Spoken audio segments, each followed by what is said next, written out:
তারা বলো মনরি আমার।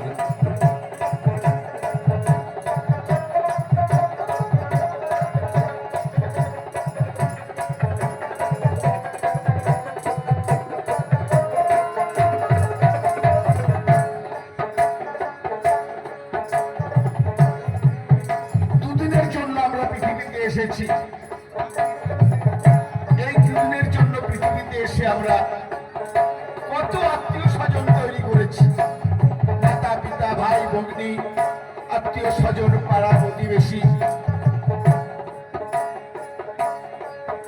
কত কাছের আত্মীয় আমাদের, কিন্তু এরা কি সবাই আমাদের আত্মীয়? আমরা যখন এই পৃথিবী ছেড়ে চলে যাব, আমার আত্মীয়রা কি সঙ্গে যাবে? তাই কবি বলছেন